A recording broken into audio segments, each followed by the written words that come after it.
Welcome to Chuck's World of Infinite Mojo, brought to you by Holy Chuck Burgers. Our business is burgers. Good morning, Katarina Witt.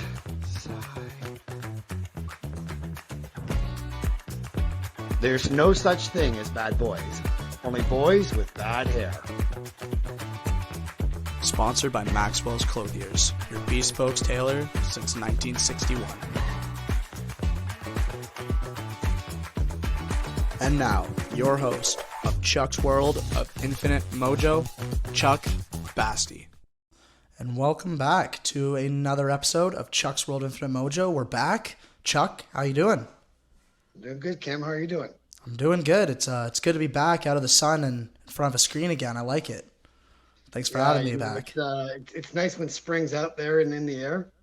And us as Canadians getting that first taste of spring out there and putting on the SPF 90 for me because I'm Irish. So. Yeah. So what do we got going on today? Who's coming on? Yeah, so we're going to start our series of mental health talks. And obviously one of the four themes of Chuck's World of Infinite Mojo is mental health. And I really feel that physical health is mental health and mental health is good physical health. And one of the people that actually was instrumental in instilling this into me, answering all my questions, dealing with all of my quirks, has been my friend Steven Morris for the past 13 years that I've known him. And Steven is a registered psychotherapist here in Ontario. He's a private practice in massive demand right now after the pandemic. And so we're going to have Steve talking on the show on a series of mental health talks. And I'm really excited about having him on the show. Yeah, today will be our first installment of the series with Steve, and I'm going to get out of here because I want to hear from Steve, so we'll bring him up and I'll leave. All right. And there we go. Here's Steven Morris. Take a bow, lad. Hey, buddy. How's it going? Good. Well, thanks for joining me on the show today. No problem. Nice to be here. Thanks for having me. You bet. What I thought we could do, because this is our first chat for mental health talks. Yeah. And so what I thought we could do first and foremost is just kind of give you a little bit of introduction to people that are not familiar with your work. Yeah. And where they can basically find you first as well. And then that way you can just kind of like introduce yourself to the crowd and then we can just start from there. Yeah, sure. So yeah, as you said, Steven Morris. If you look at my history of working in this particular field, I've been in private practice now as a registered psychotherapist for just over full-time for just over a year, about 18 months. Prior to that, though, I was working part-time in private practice, as well as working full-time as a therapist with the Canadian Mental Health Association in the city of Brampton. Held a role in that agency for quite a while. 6 or 7 years, holding various different positions, primarily as a therapist in their addiction and mental health program.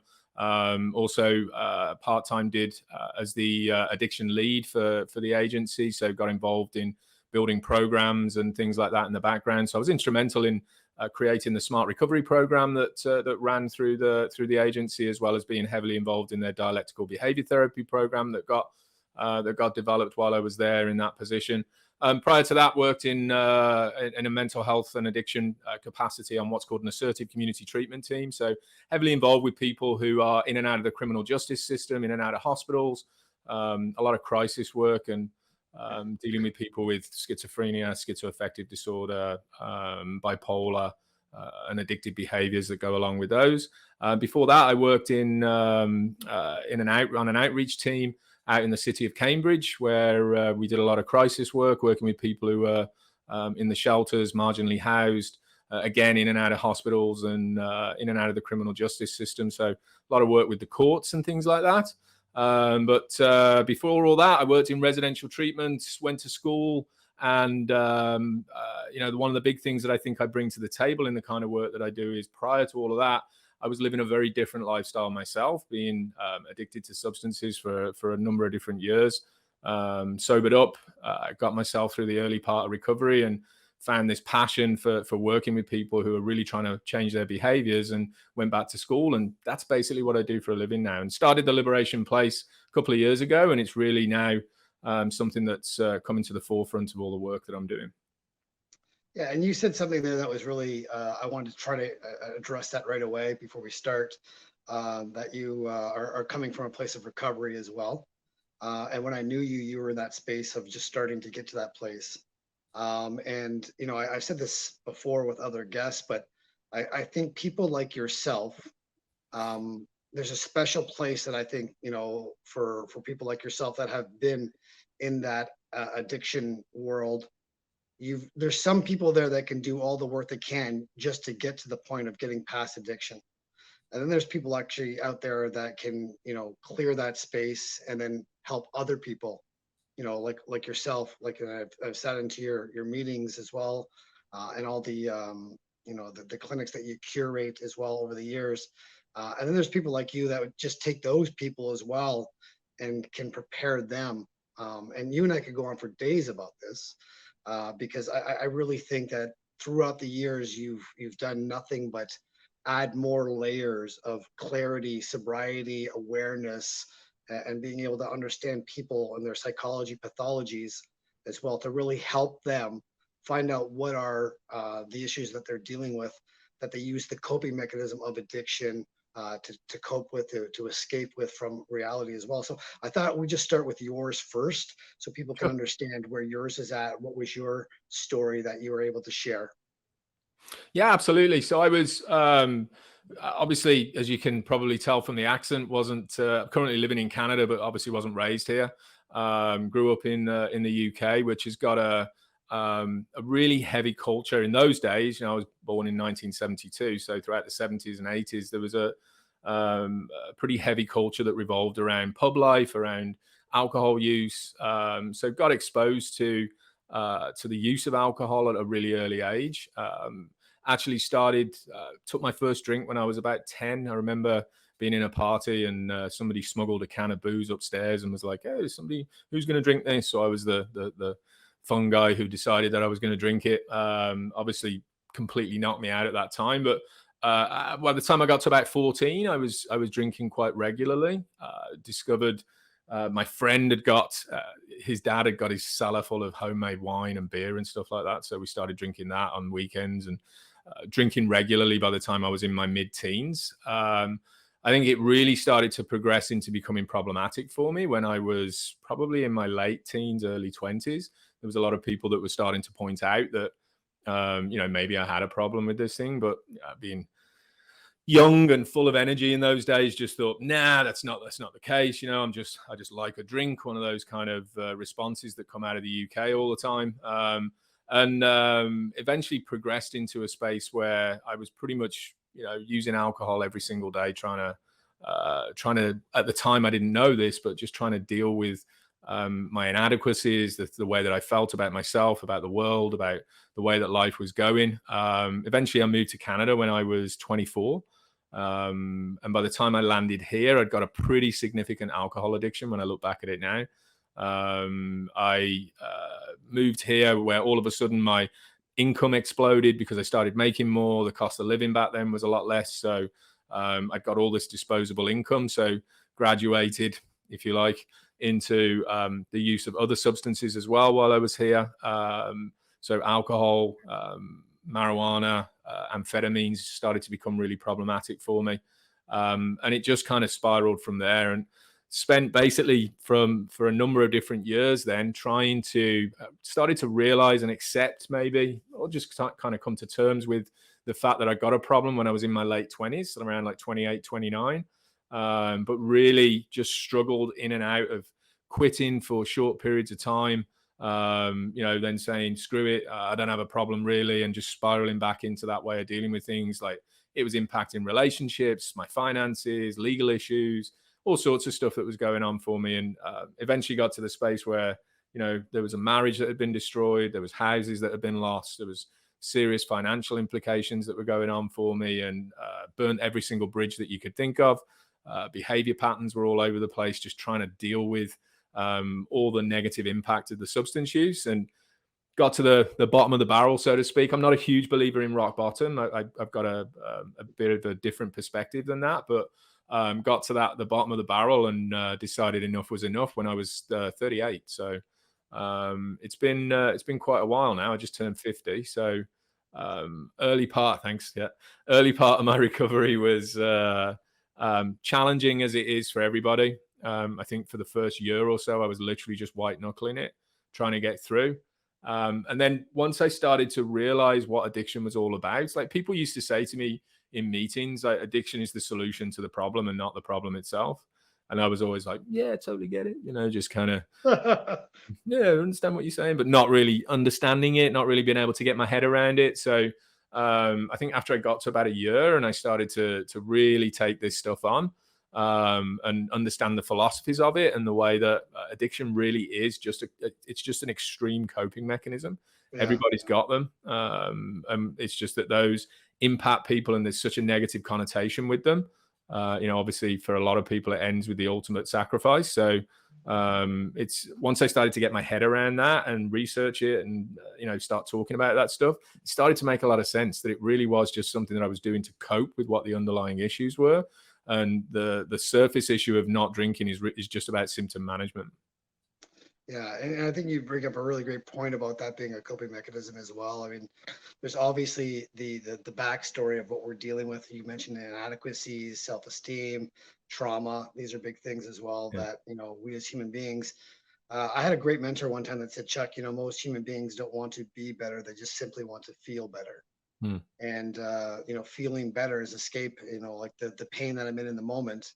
And the human brain obviously just wants to get out of that pain in the moment, and it doesn't care about tomorrow or the next day, and it just feeds that cyclical, pathological behavior.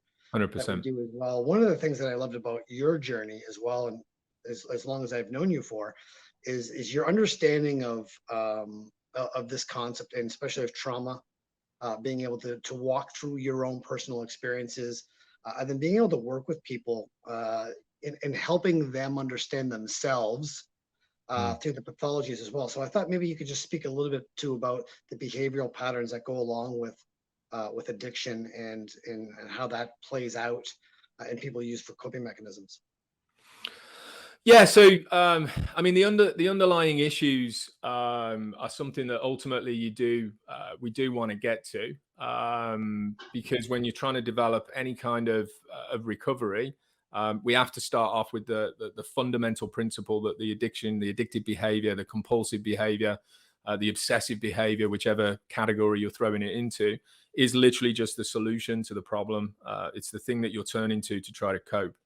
Underneath all of that, there are fundamental issues that primarily, when we start to dig underneath the surface, revolve around our inability to cope with some kind of an emotion. So when we go into any kind of recovery journey, there's kind of phases that you go through. So the first steps revolve around the physical dependency, which, every substance that's out there has some kind of physical dependency, even marijuana, even though a lot of people think that it doesn't. One of the things that's come out of the research that we've been doing after legalization of marijuana in this country is we've come to the realization that there is a very mild physical dependency that builds on it. Most of it is a psychological dependency, and it is extremely psychologically addictive. But so the first thing that we go through in that recovery space is this physical dependency aspect of things. And generally speaking, I know that it varies from substance to substance, but marijuana, for example, can sit in your fat cells for a really long time. But generally speaking, rule of thumb, that physical dependency aspect of things is pretty much out of your system after about a week. So during that first week, there's a lot of physical drive, this craving to go back to that particular substance or process too. We go through a very similar kind of phase when we're coming down from some kind of process because of the dopamine crash that's in your system. We can talk about that a little bit more. So basically what happens is this physical dependency piece becomes really it's like a drive to go back into that behavior, to do that thing because your body's craving it. After that, the next kind of phase that you go through is you start to get into the habitual aspect of things. So habit becomes like we form these habits over a really long time. So revolving around people, places, and things. So who are the people that I hang out with? What are the places that I go to? What are the things that I do? So understanding the behavioral concept of if I've got $100 in my pocket, that can be a huge trigger, and it can start me off on an urge, which is basically just a thought process that's trying to take me off to do something.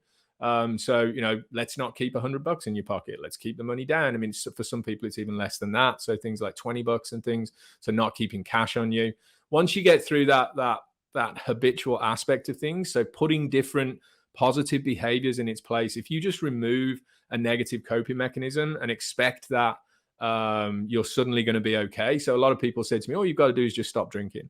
Yeah, you stop drinking and you just crash into another like really obsessive kind of behavior pattern, trying to find the solution to that problem, because the last thing we want to do is deal with the third thing, which is that emotional aspect of things. So, the primary emotions that most people seem to struggle with in the work that I do with them, including myself, seems to revolve around guilt, shame, sadness, and loneliness, and the fear that comes into your system. So an anxiety that comes into your system about dealing with those particular emotions. So it's not necessarily that you have to experience those emotions. Don't get me wrong, if you are experiencing those emotions. So, if you take an action that causes you to feel guilty, or if you're doing things that make you feel ashamed, then your system goes on high alert and you spiral into this coping mechanism trying to deal with it. But you don't even necessarily have to experience those emotions. It can just be the suggestion that those emotions might be experienced in the future that can send your system into this spiral of coping mechanisms. So,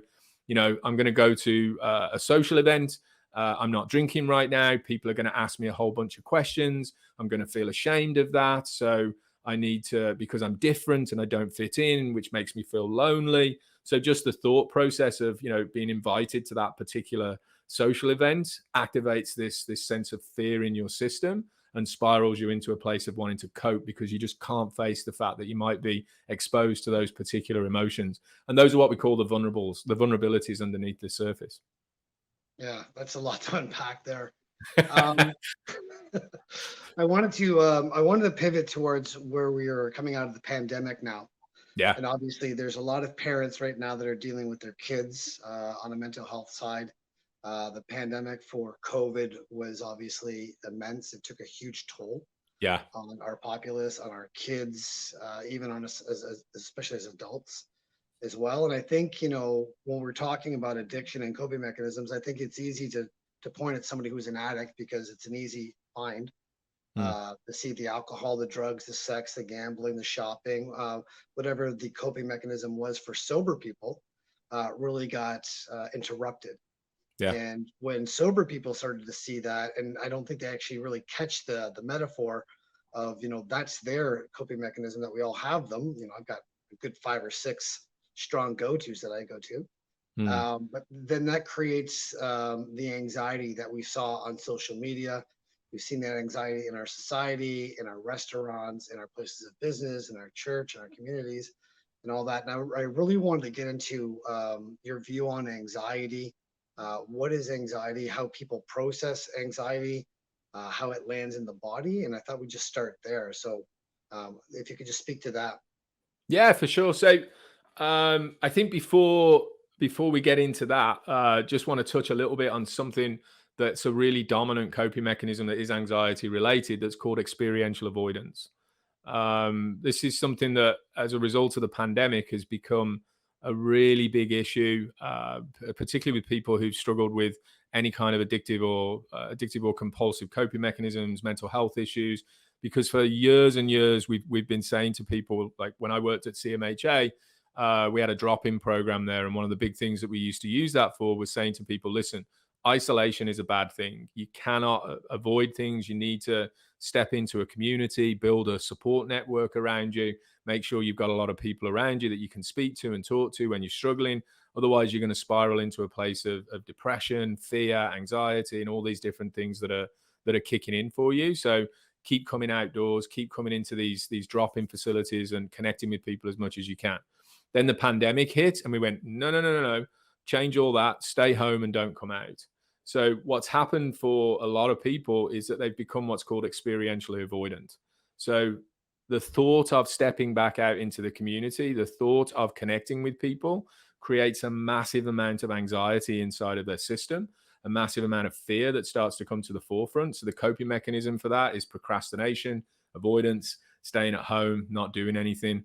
And it's all driven by the anxiety and fear that comes from going back out into the community. So anxiety itself is something that I've got a lot of really strong opinions about, because I think it is something that I struggled with myself. It's something that I think, as somebody who used alcohol as a coping mechanism, A lot of people who struggle with alcohol use as a coping mechanism do struggle with anxiety underneath the surface. So when we start talking about anxiety itself, I think, and this is a pretty strong opinion, I know there's some people who probably wouldn't agree with it, but I do think we have a tendency of over pathologizing it in society a lot, because there's nothing wrong with anxiety per se. It's a naturally occurring emotion that every single feeling that every single human being is going to experience at some point in time. And it's a lot of people have this misconception about anxiety that it is the situation that's causing me to feel anxious. But it's not the situation that's causing you to feel anxious. It's actually your perception of the situation that causes you to feel anxious. So it really comes down to the way that we are processing what's happening in the external world, to see the level of fear, which is basically anxiety is just another, falls under the umbrella of fear. Okay. Yeah.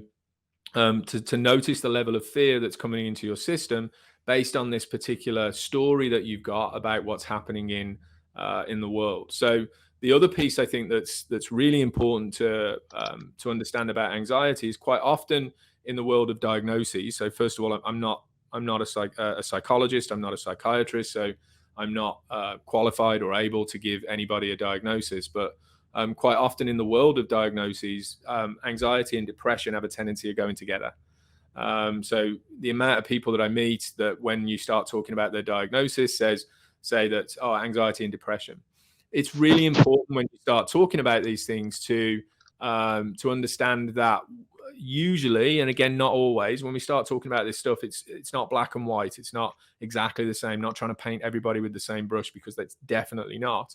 But usually in those kind of situations, when somebody comes in with an anxiety and depression diagnosis, it's really important to understand which one comes first, because there's usually one that's dominant and one that's kind of underneath it, right? So for example, if anxiety is the primary, then I feel anxious all the time. I can't go outside. I'm afraid of exposing myself to particular emotions or situations. And the fact that I'm anxious all the time causes me to be depressed. Or it could be the other way around, which is depression is the primary, which is I'm depressed, I'm sad, I can't get up in the morning, I can't get out of bed, I feel so alone, I feel like I'm completely isolated, and the fact that I'm so depressed all the time makes me feel anxious. So it's really important to understand which is the primary and which is the secondary, because it kind of changes the way that you're working with somebody. If anxiety is the primary, you're going to focus on the anxiety. If depression is the primary, you're going to focus on the depression, because if you work on the anxiety, the depression is secondary, right? So anxiety itself is it's something I think that we label a lot in society with people, particularly young people. It gets thrown around quite a lot, like, or really, I'm really anxious. And it seems to me like we've created this a bit of a monster in society where we have this belief that we can fix anxiety with a pill. So we're going into this kind of societal coping mechanism, if you like, that as soon as somebody says they're anxious, we're prescribing medication to them, rather than trying to teach them how to look at the stories they've got, look at the different perceptions that they've got about situations that is causing the anxiety. We seem to be just like throwing a medication into the mix to try to fix the problem as fast as we can, which is also causing problems in itself, because it creates this mentality of instant gratification. So inside of the world of addiction, we're often talking about the pig. So the pig is the problem with instant gratification. We develop this mentality of instant gratification or instant fix for the problem, which is what an addictive lifestyle is. I've got an issue with anxiety. I've got an issue with depression. I feel guilty. I feel ashamed. I feel sad. And as a result of that, I need to fix this problem really quickly, because I don't want to sit in this space for too long. So I use the substance, or I take the pill, or I do this thing that kind of fixes it really quickly. What we need to start doing, I think, in my opinion, when we're working on these things is, in some cases, some people have such extreme anxiety that there is some kind of a medication that's needed to try to help them come down, particularly with things like panic attacks, anxiety attacks. It can be really helpful to use certain medications to help people out of those situations. However, in the long run, what we need to be trying to teach people is how to use the skills of things like mindfulness. I love dialectical behaviour therapy to help people to start to understand that anxiety, a lot of the anxiety that people experience that we are pathologizing, is actually more about our perception of what's happening than what's actually happening itself. Yeah, Steve, you make a great point about the instant gratification, because I know that in my life, like, that's been a huge problem. And like I said, like, I had that one mentor that said, we as human beings, we don't want to be better. We simply want to feel better. If you feel better, if you're being better, you can actually feel better. If you're actually feeling better, you don't necessarily become better, because we still have all that underlying current that's in our lives that we want to rush away from. And it could be something as simple to me as, like, I like to watch my sports, and I know I have to go and do some work, or I have to do that, but the Leafs are playing tonight, and I want to watch them lose on TV live and watch all the Leafs fans go cry, cry, cry, right? So sure, that's a little bit of a rub there, but Leafs nations, you get that. But yeah, those are examples where, like, or I want to go to the beach today. And I want to forget about everything else I got to do.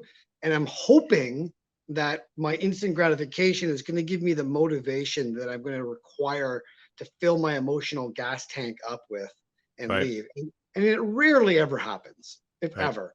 And worse, I kind of get stuck inside of that feeling good. And I want to stay in there because the water is really nice in that environment. And I don't want to go do any work. And then the accountability comes down as well. And then I end up losing, like, time or jobs. And I have a real, problem with ADHD, whereas I get into time lapses, or I get onto YouTube, which is another terrible tool for me, because I'll look at it as a good thing that I'm learning. So my brain will justify it, when realistically, all I'm really doing is trying to be more righteous, or just trying to get more understanding or knowledge. And those are my coping mechanisms that go straight into instant gratification as well. So does that make sense? Yeah, absolutely. Yeah. I mean, the big piece to understand about the instant gratification thing is that it's a short-term fix for a long-term problem, right? So it's the thing that we're gonna turn to try to deal with this issue right now, deal with the thing that we feel uncomfortable about. For a lot of people, when we start talking about anxiety, when we start talking about depression, I mean, I know in the future we're going to talk a lot about trauma and the different ways that we cope with trauma. So not going to get into that today, but basically a lot of people don't even realize what it is that they're feeling. They don't understand that there's an emotional issue that's happening in their system, that they just know that it doesn't feel good. And they've learned this way of instantly gratifying or instantly fixing that problem by, participating in this particular behavior. And that everything we do is behavioral. So if I'm using a substance, that's a particular behavior. If I'm spending all my time on Amazon, trying to just shop. I know people who spend hours on Amazon just filling up their cart and then emptying it again afterwards, just to distract and practice this excessive self-soothing in an instantly gratifying way that gives you that feel-good factor. So this is exactly the same when people are trying to deal with anxiety or fear. It's just a way to get out of that particular mindset, that particular physical state that you're experiencing as a result of all of the anxiety and fear that's in your system. The issue with it, though, is that it's not about the emotion. It's not about the situation. So we're constantly trying to change the situation in front of us. And if we can't change the situation in front of us, then we're trying to numb the emotional experience that we're having by doing something in an excessive fashion. So, I feel anxious because I've got an exam tomorrow, and I don't know how to cope with all the fear that's in my system about that particular exam. So I'm going to use a whole bunch of different substances, or I'm going to take these pills that I've been prescribed, and I might take more than I've been prescribed to try to really numb this sensation that I'm experiencing, because I don't know how to deal with what this uncomfortable feeling is that's in my system. The uncomfortable feeling that's in your system is just an emotional reaction.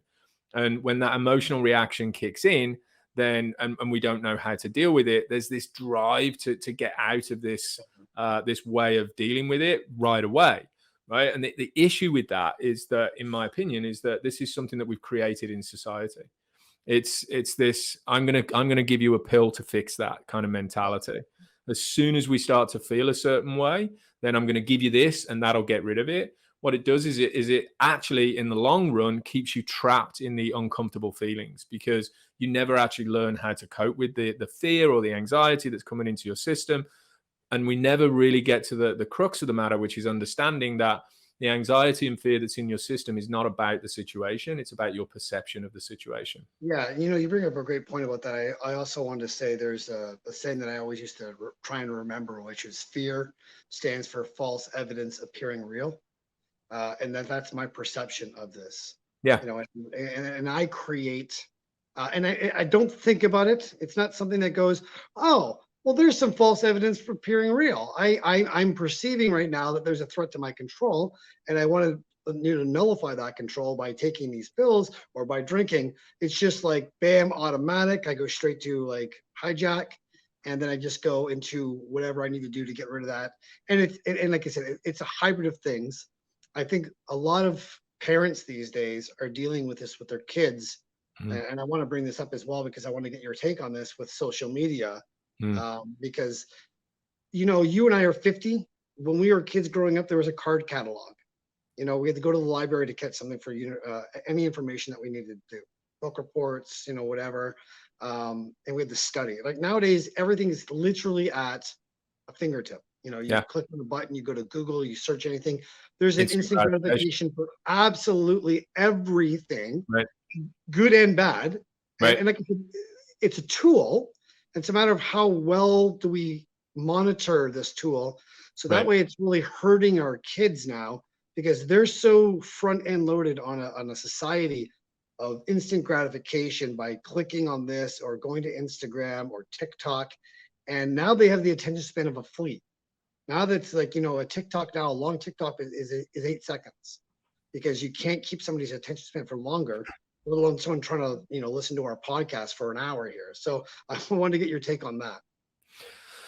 Yeah. So, I mean, there's a lot of stuff to say about everything that you said there. The thing to understand about social media, and there's a really fantastic psychiatrist who does a lot of talk about this stuff, particularly around the young brain, the young mind, and the way it's impacting its development. That's a guy called Dan Siegel, Siegel. He's a fantastic psychiatrist, works with a lot of children through the developmental phases, and he's got a ton of stuff out there.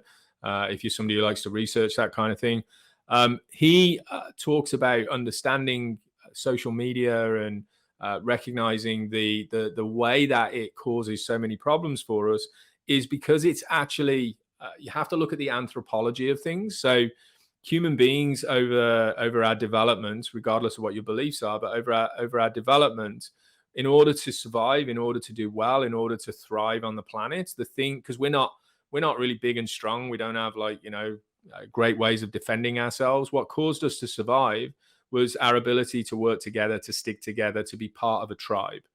So if you were liked by everybody, if you were accepted by people, if you were part of the tribe, it meant you would survive.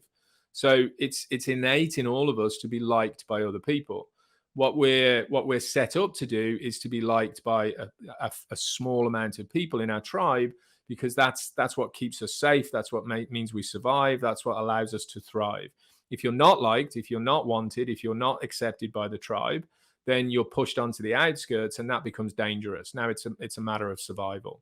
So that's why it's innate in all of us to want to connect with people, to be validated by people, to be liked by other people, because internally at a core level, it's a matter of survival.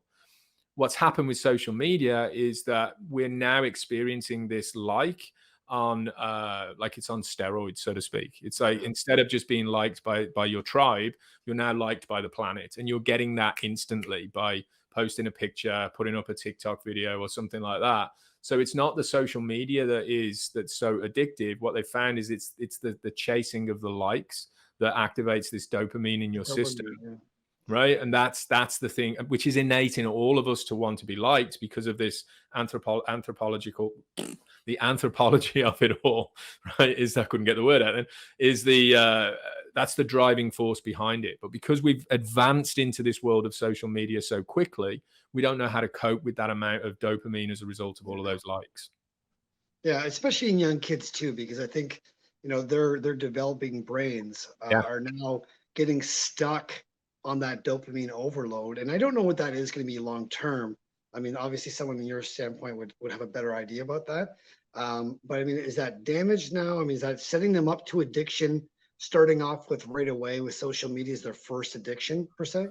I mean, there is a possibility of that, but the thing to understand about addiction, right, is, and a lot of people, I think this is something that the vast majority of people in society really don't understand, is that, okay, so start with a basic statement that drugs are not addictive. I know when I used to say this in community talks that I would do, people would be like, "What do you mean drugs are not addictive?" Because it's not what the substance does to you; it's what the substance does for you.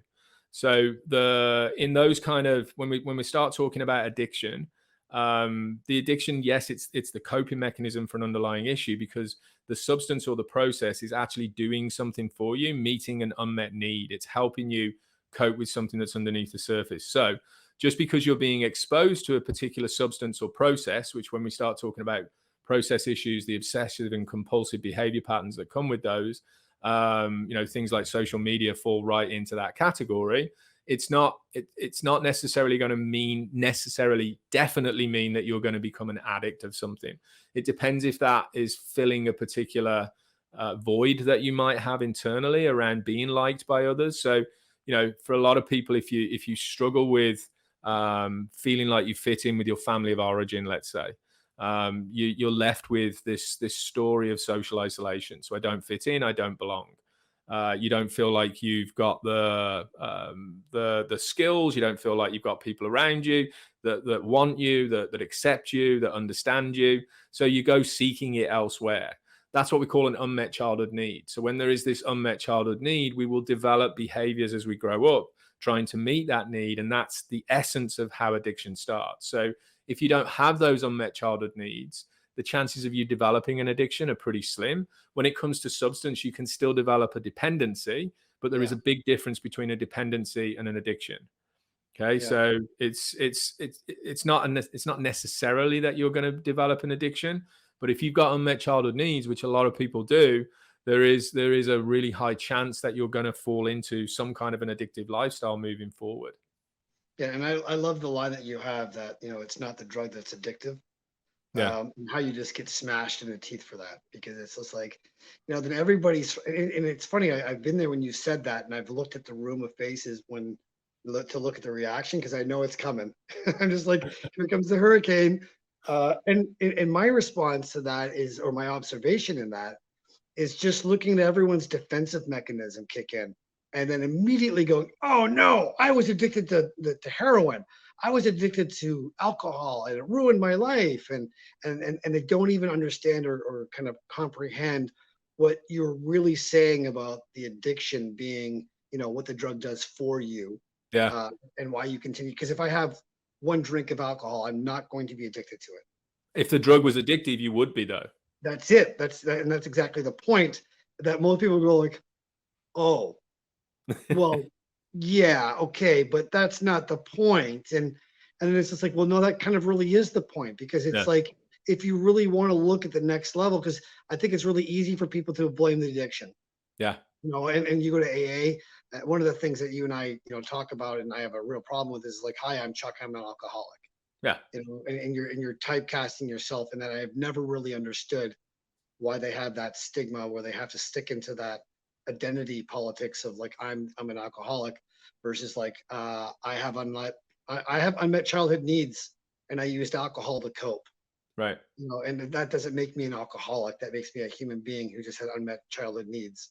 Right. And my poison was, narcotics or amphetamines or drugs or whatever that was as well. But, the addiction really comes from how I'm feeling in the moment, and staying in that warm pool, and then really just like continuing that pathological behavior. Is that correct?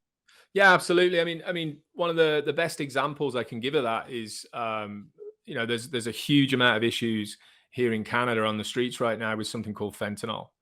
Oh, So fentanyl is, and I think it's pretty much, right across the world that there's issues with these things, particularly in the Western world. I know I've got relatives who live in the UK, and fentanyl is a huge issue over there. What fentanyl is it's an opioid-based painkiller. It's really strong. It's used for people who are in the latter stages of cancer treatment, things like that, when there's a lot of pain going on in the system. So it's a really strong version of, like, an incredibly strong version of morphine, which, if you look at morphine, that's basically heroin. So all of these drugs fall into the same kind of classification, whether they're natural opiate-based or man-made opioid-based. They're all basically painkillers. And there's a huge thing about these substances being addictive. And I like to make a difference when I start talking about this, because this can get people's backs up really quickly. The substance itself isn't addictive. It's what it does for you, not what it does to you.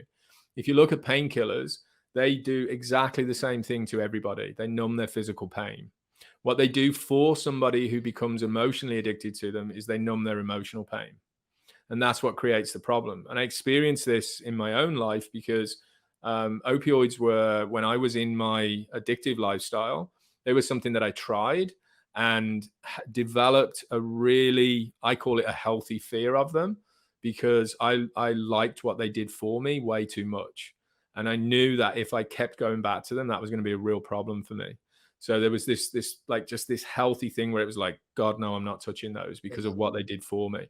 Now, genetically speaking, my brother, who, we've got the same parents, he's 5 years older than me. A few years ago, he went through a knee operation and was off work for a while. So I was talking to him, lives in the UK. And I said, hey, just out of curiosity, what did they give you for the pain in your knee? He said, oh, they've given me these things called Percocets, right? Which is basically, it's a painkiller. It's an opiate-based painkiller. So in my mind, I'm like, oh, that's a bit dodgy. How are you dealing with that? And I said, so what do you think of those? And he said, can't stand them. He said, I don't like the way they make me feel. Yep, they numb my pain, but I just can't stand the way that they make me feel. I don't like it, right?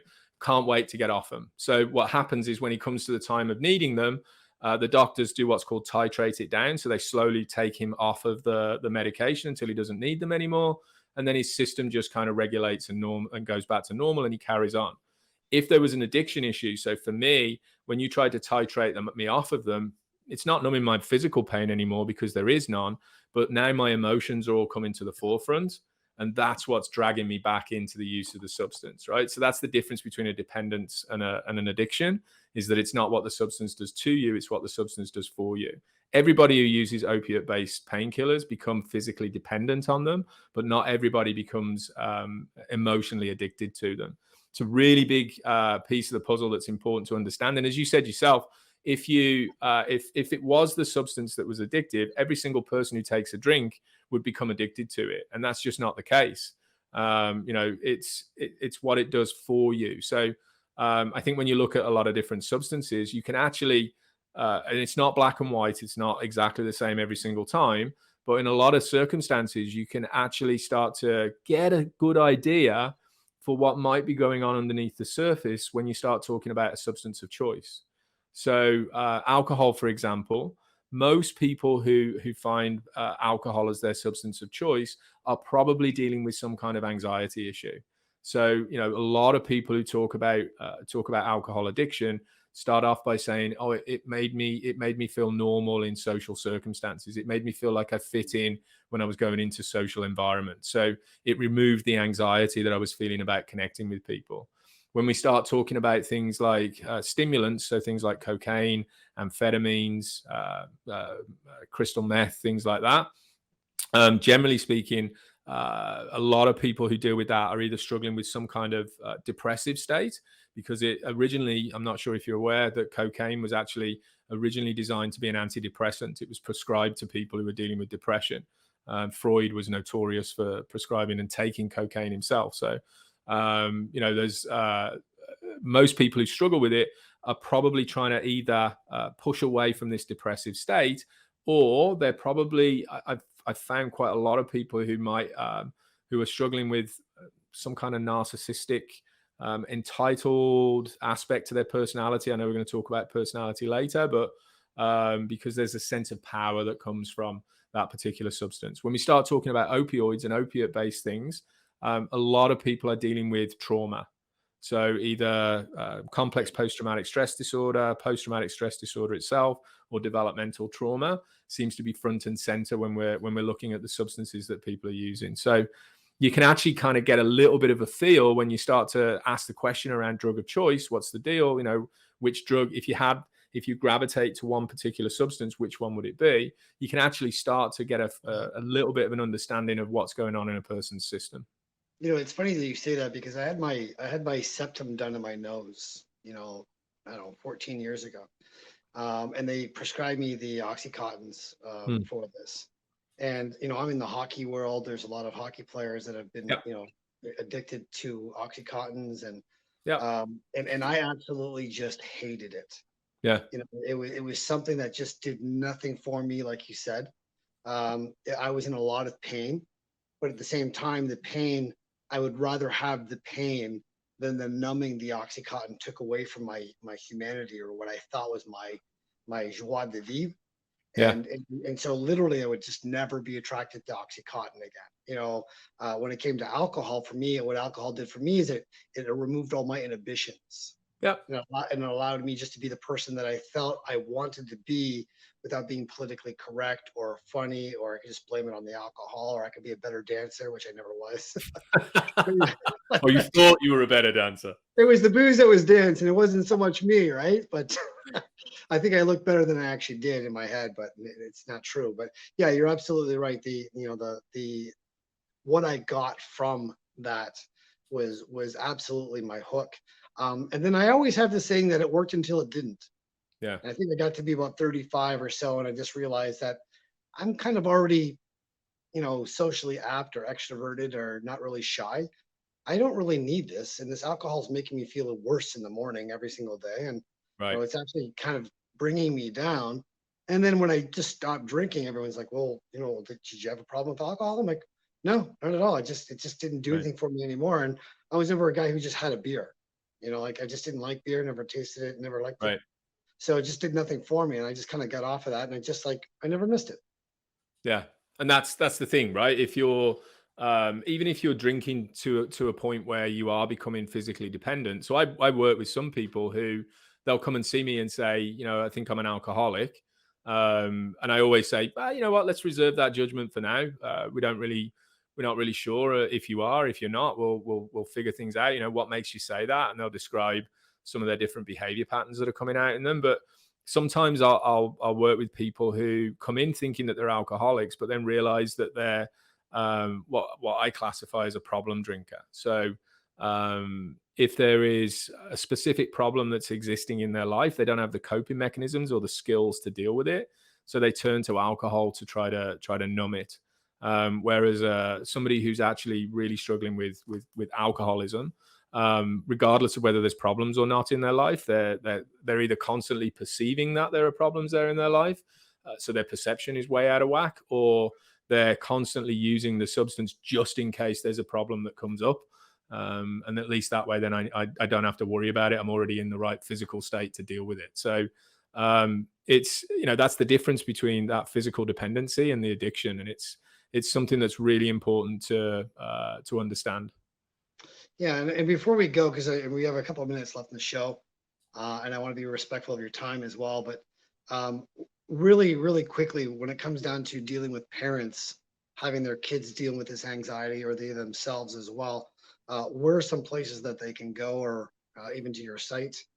Yeah, absolutely. So when it comes to connecting, there's some really great resources that are out there. Check out theliberationplace.com. There's some good stuff on the resource pages.